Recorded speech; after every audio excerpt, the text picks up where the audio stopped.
What is going on, y'all? This is John with Facemask Fantasy, and news broke over the weekend that former Buccaneers running back Ronald Jones signed with the Kansas City Chiefs. NFL Network's Tom Pelissero reports that Jones can earn up to $5 million with incentives. Now, Ronald Jones only started 3 games last year behind lead back Leonard Fournette, which culminated in him netting the lowest yardage totals of his career since his rookie season, where he only had 44 yards on 23 rushes. We know the narrative on Ronald Jones has never been stellar. The 2018 second rounder never lived up to the draft status, but to his credit, he did have 1,000 scrimmage yards in both 2019 and 2020. In 2019, he was the RB27 in standard leagues and the RB25 in PPR, and in 2020, he finished as the RB15 in standard leagues and the RB20 in PPR. In Kansas City, Jones will take over as the top backup to Clyde Edwards-Helaire, replacing free agents Jerick McKinnon and Darrel Williams. Ronald Jones should see 2 down snaps in Kansas City and gives the Chiefs a hedge to Clyde Edwards-Helaire, who missed 10 games over the last 2 seasons himself, though the presence of Derek Gore, who averaged 5 yards per carry in his first season as a rotational player at the age of 27, will keep Jones' ceiling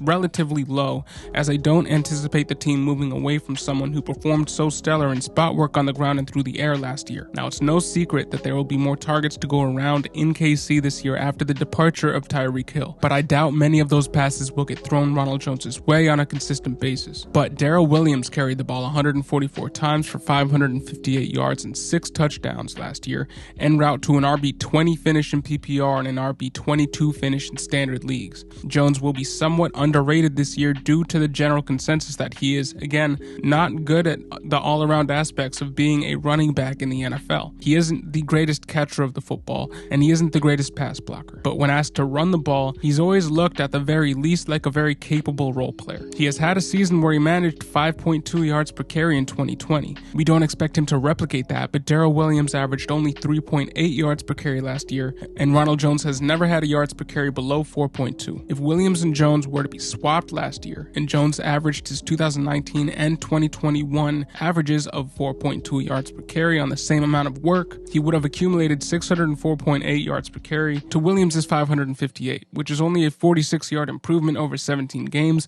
but still an improvement on the low-end RB2 finish that we saw from Darrel Williams last year. Is Ronald Jones a great RB? No. Will he ever be? The numbers would say no, but he can be a low-end RB2 with mid-tier RB2 upside in this offense that will be in flux, dealing with the absence of Tyreek Hill for the first time ever in the Patrick Mahomes era. And at his current redraft ADP of RB33, being drafted as the 88th player off the board, I believe he's being drafted closer to his floor than his actual value. So don't go overboard on this signing of Ronald Jones to the Chiefs, but don't sleep on him either. He should be able to finish as a low-end RB2, and if CEH, never the healthiest back in his own right, were to go down, Ronald Jones would get an enticing workload as the lead back for one of the best young quarterbacks in the NFL. But what do y'all think about Ronald Jones? Put your thoughts in the comment section below, or better yet, tune into one of our weekly live streams. We have a live stream every Tuesday and Thursday at 6 p.m. EST, so come through our live stream, put your questions about Ronald Jones or anything Chiefs related or anything NFL related or fantasy related into the chat, and we can have a conversation about it with you in real time. But this is John with Facemask Fantasy. Thank you for listening and have a great one.